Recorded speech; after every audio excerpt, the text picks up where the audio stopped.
WB staff nurse salary কত? চাকরি শুরুতে বেতন কত? বেসিক কত? ডিএ কত? এইচআরএ কত? এমএ কত? গ্রস স্যালারি কত? ইনহ্যান্ড স্যালারি কত? ডিটেলসে দেখাবো এই ভিডিওতে। আর এদিকে 7th পে কমিশন ঘোষণা হয়েছে, যখন লাগু হবে, আজ হোক কাল হোক লাগু হবে, তখন তোমার নতুন বেসিক কত হবে, কতটা পরিমাণ বেতন বাড়বে, ডিটেলসে দেখাবো এই ভিডিওতে। এখানে দুটো স্যালারি দেখাবো।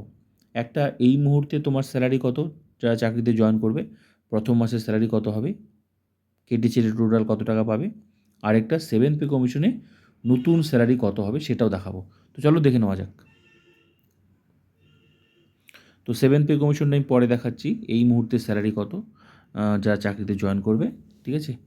শুরুতে প্রথম মাসের স্যালারি কত পাবে, যেটা মেইন স্যালারি, যেটা সবাই সমান পাবে, সেটা কিন্তু আমি দেখাচ্ছি, ঠিক আছে।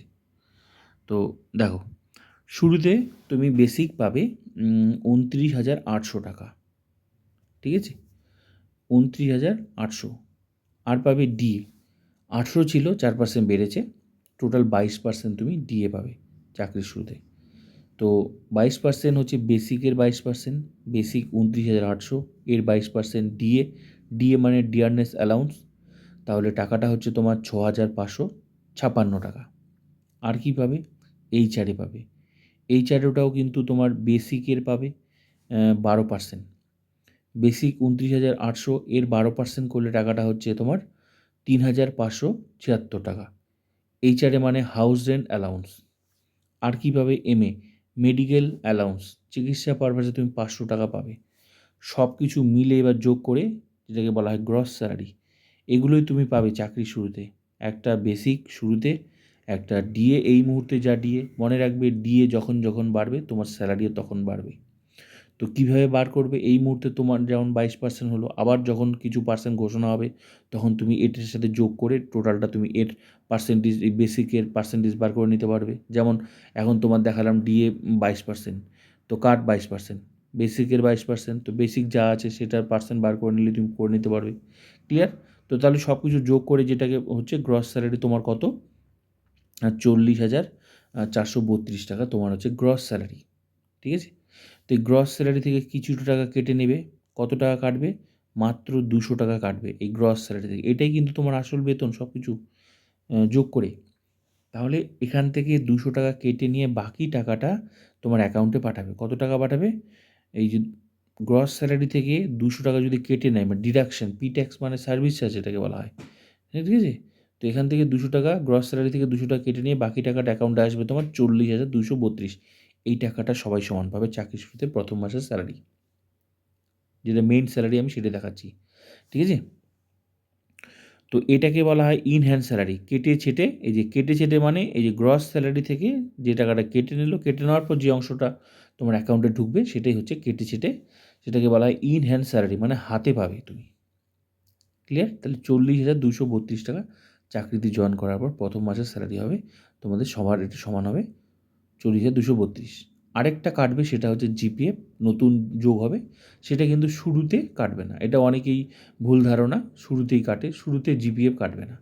1 বছর তোমার চাকরি হবে, তারপর তোমার নতুন কাটার মানে ডিডাকশন শুরু হবে একটা জিপিএফ 6%, তাও সেটা বেসিকের 6%।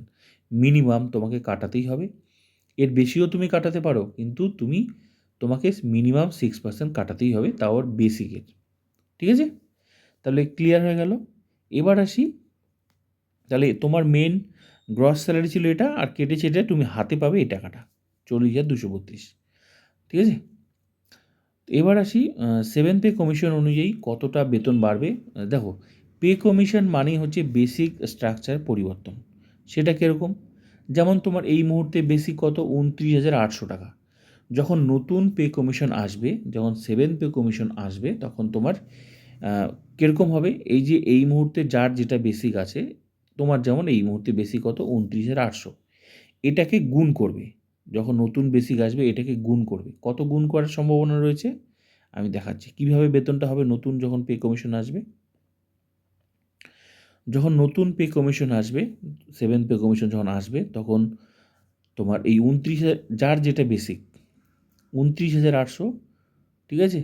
তো যখনই আসবে সেটা তোমার এই মুহূর্তে যেমন 29,800, যখন তুমি আবার চাকরি মনে করো, যখন হয়তো তোমার 1 বছর চাকরি পূর্ণ হয়ে গেল, তখন সেটা কিন্তু অটোমেটিক তোমার আবার বেসিকটাও চেঞ্জ হয়ে যাবে। কারণ প্রতি বছর আবার তোমার বেসিক যতক্ষণ না 7th পে কমিশনের স্ট্রাকচার আসে, ততক্ষণ কিন্তু তোমার বেসিকও কিন্তু প্রতি বছর পরিবর্তন হতে থাকবে, মানে ইনক্রিমেন্ট হতে থাকবে। ঠিক আছে? তো এই মুহূর্তে মনে করো তোমার 29,800 চাকরি শুরুতে, তাহলে 29,800 এই যখন নতুন 7th পে কমিশন আসবে, তখন কীরকম আসবে দেখো, হিসাবটা কেমন হবে, নিউ বেসিকটা তোমার কেমন হবে। তোমার এই মুহূর্তে বেসিক কত, এই যে 29,800, এটার সাথে গুণ হবে। কত গুণ আমি এখানে দেখাচ্ছি, 2.57 গুণ করলে সম্ভাবনা রয়েছে 2.57 গুণ করার। কেন রয়েছে বলবো আমি। যদি গুণ করা হয় 2.57 গুণ করলে তোমার নতুন বেসিক হবে 76,586 টাকা, নতুন বেসিক। কিন্তু বেতন হতে গেলে কী কী লাগে, বেতন হতে গেলে কিন্তু একটা লাগে, একটা বেসিক, একটা ডিএ, এইচআরএ, এমএ, সব কিছু মিলে একটা যোগ করে হচ্ছে গ্রস স্যালারি, আর তারপর সামান্য টাকা কাটে। তো গ্রস স্যালারি মানেই বেতনটা হিসাব ক্লিয়ার হয়ে যাচ্ছে। তাহলে যখন 7th পে কমিশন আসবে, তখন তোমার নতুন বেসিক কত সম্ভাবনা দেখা যাচ্ছে, সম্ভাবনা দেখাচ্ছে 76,586 টাকা। এবার কেন বলছি, এবার দেখো কেন 2.57 গুণ হলো। কারণ 7th পে কমিশন, যখন পে কমিশন আসে, পে কমিশন মানে হচ্ছে বেসিক স্ট্রাকচার পরিবর্তন। একটা এই মুহূর্তে যার যেটা বেসিক সেটার সাথে গুণ করবে, যেটাকে বলা হয় ফিটমেন্ট ফ্যাক্টর। তো সম্ভাবনা রয়েছে 2.57, তার থেকে বেশিও করতে পারে, আবার তার থেকে কমও করতে পারে, পুরোটাই সরকারের উপর ডিপেন্ড করছে। কিন্তু 2.57 কেন, আমি সেটা তোমাদের দেখাচ্ছি। যেহেতু এই মুহূর্তে যে বেসিকগুলো সবার, মানে যখন আগে থেকে 5th থেকে যখন 6-এ এসেছিলো, তখন গুণ করেছিল, কত গুণ করেছিল, 2.57 গুণ করেছিল। 5th থেকে 6-এ যখন এসেছিল, ঠিক তেমনি 6 থেকে 7 আসবে, তো 2.57 গুণ করেছিল সবার বেসিকের। তো ধরে নেওয়া যেতেই পারে 5 থেকে 6 যেহেতু 2.57 ফিটমেন্ট ফ্যাক্টর যেটাকে বলা হয় গুণ করেছিল, ধরে নেওয়া যেতেই পারে 7th পে কমিশন যখন আসবে, এখন যার যেরকম বেসিক সেটা গুণ করবে, সেই 2.57 গুণ করার প্রবল সম্ভাবনা রয়েছে এই 2.57।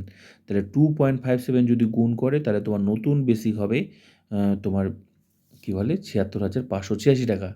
এবার তাহলে নতুন বেসিক 76,586, তারপর একটা কথা মনে রাখবে, এই 76,586 টাকা যে হলো, এটা শুরুতেই হলো, তারপর আবার প্রতি বছর এটা 3% হারে ইনক্রিমেন্ট হতে থাকবে। বেসিক এই জন্য বলে যে পে কমিশন আসা মানেই প্রচুর বেতন বেড়ে যাওয়া। কারণ এখন যার যেটা বেসিক আছে সেটাকে গুণ করবে, একটা সংখ্যা গুণ করবে, ওইটা গুণ করে যেটা হবে, তারপর সেটা আবার প্রতি বছর আবার অটোমেটিক বাড়তে থাকবে। কিন্তু ডিএ, এইচআরএ, এমএ এগুলো প্রতি বছর নাও বাড়তে পারে, কিন্তু বেসিক কিন্তু প্রতি বছর একবার তো শুরুতে গুণ করবে, গুণ করার পর সেটা আবার প্রতি বছর, যেমন গুণ করলাম, গুণ করে কত গুণ করলাম, 2.57। কেন গুণ করলাম, কারণ 5 থেকে যেহেতু 2.57 গুণ করেছিল, আশা করা যেতেই পারে 2.57 আবারও করতে পারে, করার সম্ভাবনা রয়েছে। এর থেকে বেশিও করতে পারে, আবার এর থেকে কমই করতে পারে। যদি 2.57 করে, যেটাকে ফিটমেন্ট ফ্যাক্টর বলা হয়, তাহলে কিন্তু হচ্ছে 76,586 টাকা। সঙ্গে কী রয়েছে, তার সাথে থাকবে ডিএ, কারণ বেতন হতে গেলে তো শুধু তার বেসিক দিয়ে হয় না, একটা ডিএ। এবার ডিএ কত শুরুতে দেবে সেটা কিন্তু পুরোটাই সরকার ঠিক, নতুন নতুন বেতন হবে, ডিএ কতটা দেবে, তার সাথে তারপর এইচআরএ কতটা দেবে, এমএ কতটা দিবে, তারপর হবে গ্রস স্যালারি। তাহলে মনে করো 2.57 গুণ করলে তোমার 76,586 টাকা, তারপর 3টা প্লাস আরও হবে, একটা ডিএ, একটা এইচআরএ, একটা এমএ। তাহলে বুঝতে পারছো তোমার কত স্যালারি হতে পারে, সম্ভাবনা রয়েছে। কারণ এই ডিএ, এইচআরএ, এমএ এগুলো কিন্তু প্রতি বছর নাও বাড়তে পারে, কিন্তু এই বেসিক কিন্তু তোমার প্রতি বছর বাড়বে। হ্যাঁ, একবার সেট হওয়ার পর, যখন নতুন পে কমিশন আসবে, ঠিক আছে, হওয়ার পর সেটা আবার প্রতি বছর বাড়বে। তাহলে বুঝতেই পারলে তোমরা, যখন বেতন আসবে, নতুন পে কমিশন আসবে, তখন কিন্তু এরকম একটা গুণ করবে, তারপর ডিএ কতটা দিবে এখন শুরুতে, এইচআরএ কত দিবে, এমএ এগুলো একবার দেওয়ার পর সেগুলো কিন্তু প্রতি বছর যেভাবে বেসিক বাড়ে সেভাবে কিন্তু এগুলো নাও বাড়তে পারে। ঠিক আছে, কারণ বাড়ে না, বাড়তেও পারে নাও বাড়তে পারে, কিন্তু বেসিক কিন্তু তোমার প্রতি বছর বাড়বে। তো আশা করি বুঝতে পারলে যে নতুন পে কমিশন আসলে কত বেতন বাড়ার সম্ভাবনা রয়েছে। কারণ 3টা এখনও দেখো, এগুলো কত হবে কেউ জানে না, ঠিক আছে। তো যাই দিক, বেতন যে বাড়ছে এটা আশা করি তোমরা বুঝতেই পারছো। তো ভিডিওটা ভালো লাগলে অবশ্যই like, comment, subscribe and share করবে। আরেকটা জিনিস কীভাবে বাড়বে তোমরা আরেকটা জিনিস দেখো, তাহলে তোমাদের এই ছকটা দেখলে সুবিধা হবে। ঠিক আছে, ভুলে গেছিলাম দেখাতে। দেখো এই দেখো, এইভাবে দেখো, দেখো কীভাবে কারো বেড়েছে বেতন। দেখো কারো যেমন আগে যেমন এই 5th থেকে এটা এই মুহূর্তে সবাই কিন্তু বেতন পাচ্ছে দেখো। তো কারো দেখো 47,000 ছিল, 5th পে কমিশনের 47,400 ছিল। তো যখন 6th পে কমিশন আসছে 2019 রোপা অনুযায়ী, তখন কিন্তু 1 লাফের নতুন বেসিক হয়েছে 1,28,900। তারপর দেখো প্রতি বছর 3% হারে অটোমেটিক বাড়ছে। মানে ওই যে যা একবারে লাভ দিয়ে আসবে এরকমই এই মুহূর্তে যেটা সবার বেসিক, এটা থেকে যখন নতুন 7th পে কমিশন 1 লাফে আসবে, এরকম বাড়বে। তো গুণ কত করেছিল? 2.57 গুণ করে 1,28,900 হয়েছিল। ওই যে 47,400 থেকে 1 লাফে এরকমই এবার তোমাদেরও বেসিকটা 1 লাফে যেটা দেখালাম ওরকম আসবে। তারপর প্রতি বছর এরকম করে অটোমেটিক 3% এরকম প্রত্যেকটার উপর এই যে ওল্ড লেভেলগুলো দেখো, যার যেমন বেসিক তার এই লেভেল 1 ঘর থেকে দেখো একদম 1 লাফে কতটা করে বেড়েছে। কিন্তু ওই 2.57টাই গুণ করেছে সবাই, বাকি অংশটা রাউন্ড ফিগার। তো এইভাবে দেখো প্রতি বছর কীভাবে, তারপর আবার 3% হারে অটোমেটিক বেতন বাড়তে থাকে। তো এই জন্য বলে যে পে কমিশন আসা মানে প্রচুর বেতন বেড়ে যাওয়া। তো ভিডিওটা ভালো লাগলে অবশ্যই like, comment, subscribe and share.